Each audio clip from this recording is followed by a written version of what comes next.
খেলা শুরু হয়ে গেছে।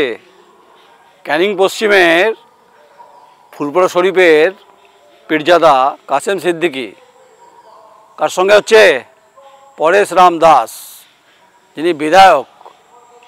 এটি ঘটনার পরিপ্রেক্ষিতে রাজনৈতিক উত্তাপ ক্রমশ বাড়ছে, যেখানে দলকে মধ্যস্থতা করতে হচ্ছে। আর কাসেম সিদ্দিকী জায়গা ছাড়বে না। এই পরেশ রাম দাস যতই বলুন না কেন যে ও রাজনীতিতে নতুন এসছে, আরে মমতা বন্দ্যোপাধ্যায় নিয়ে এসছে তাকে, আপনি তো আনেননি পরেশবাবু। তাই আপনার দেখে হয়তো সাইজে ছোট মনে হতে পারে কাসেম সিদ্দিকীকে, মানে পীরজাদাকে, কিন্তু আকার বিরাট। গর্জন দেখেছেন তো? ফলে আপনার কিন্তু ওখানে এবারে টিকিট পাবেন কি না যথেষ্ট সন্দেহ। আগের দিন বলেছি আপনার টিকিট না পাওয়ার চান্সই প্রচুর। তো আপনি প্রস্তুত থাকুন, আপনার ওখানে বহু ঘটনা ঘটেছে। আর যখন শাসক দলের নেতা যখন কাসেম সিদ্দিকী সাধারণ সম্পাদক মুখ খুলছে, আপনাকে একটু ভাবতে হবে, কারণ পাশে শওকত মোল্লাও কিন্তু চাপে রয়েছে ক্যানিং পূর্বে বিভিন্ন ঘটনার। কারণ হচ্ছে তার সঙ্গে লড়াই নওশাদ সিদ্দিকী, আরাবুল কার্যত বসে আছে চুপচাপ।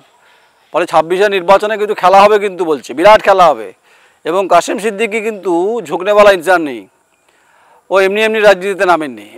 জল মেপে একদম ঠিকঠাক করে একদম দক্ষিণ চব্বিশ পরগনার জায়গাতে গিয়ে তার সভা শুরু করেছে। এমনিই তো ধর্মীয় সভা করতেন বিভিন্ন ধর্মীয় গুরু, তাদের একটা ঐতিহ্য রয়েছে, ইতিহাস রয়েছে। তা আপনার থেকে বেশি অন্তত পরিপক্ক রাজনীতিবিদ না হলেও কিন্তু সচেতনভাবে অত্যন্ত পরিপক্ক কাসেম সিদ্দিকী খেলা হবে বলছে। এই খেলাতে আপনি পারবেন তো পরেশবাবু? আমার তো মনে হচ্ছে আপনি ঘুরপাক খেয়ে যেতে পারেন। তাই রাজনৈতিক বিশ্লেষকরা যাই বলুক না কেন, এই ঘন জঙ্গল দাঁড়িয়ে বলছি, হরপ করে বলছি, আপনার কপালে ভাঁজ আছে। এই কাসেম সিদ্দিকী আপনাকে ঘুরপাক খাইয়ে দেবে। আর আপনি বলছেন যে কিছু ঘটেনি, ঘটেছে দেখছি। ও বলছে ঘটেছে, কেন ব্যবস্থা নেয়নি এমএলএ? মুখ্যমন্ত্রী পর্যন্ত পৌঁছেছে।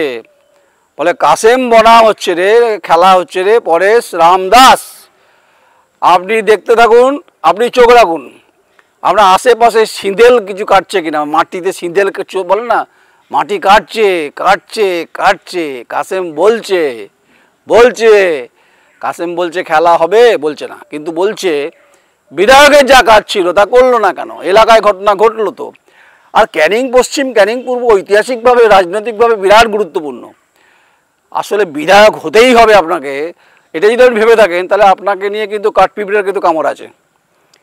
যদি জঙ্গলে দাঁড়ান কাঠপিঁপড়ের কামড় কিন্তু হাত ফুলে যাবে, যেটা কাসেম সিদ্দিকী করবে বলে মনে হচ্ছে আমার মতামতের সঙ্গে আপনি বলে আপনি বিরাট বড় সাংবাদিক। না, আমি আমার সাংবাদিকতা চোখ দিয়ে বলছি যে কাসেম সিদ্দিকী যদিও হচ্ছে সিটটা এসসি, কিন্তু পরেশ রাম দাস আপনাকে কিন্তু এবারে দল টিকিট দেবে কিনা সন্দেহ আছে। আপনার বেশ কিছু কার্যকলাপে দল বেশ বিরক্ত, খোঁজ অভিষেক বন্দ্যোপাধ্যায় বিরক্ত।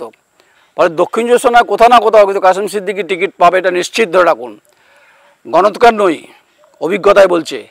তাই আপনি অনেক বিব্রত করেছেন দলকে বিভিন্ন সময়। আর কাসেম সিদ্দিকী যখন বলছে আপনাকে খেলিয়ে দেবে, কাঠপিঁপড়ের কামড় হয়ে যায় কিনা দেখুন, সঙ্গে থাকুন, দেখতে থাকুন, মতামত দেবেন। আমি ঠিক বলছি না ভুল বলছি। নমস্কার, আমি নয়ন রায়।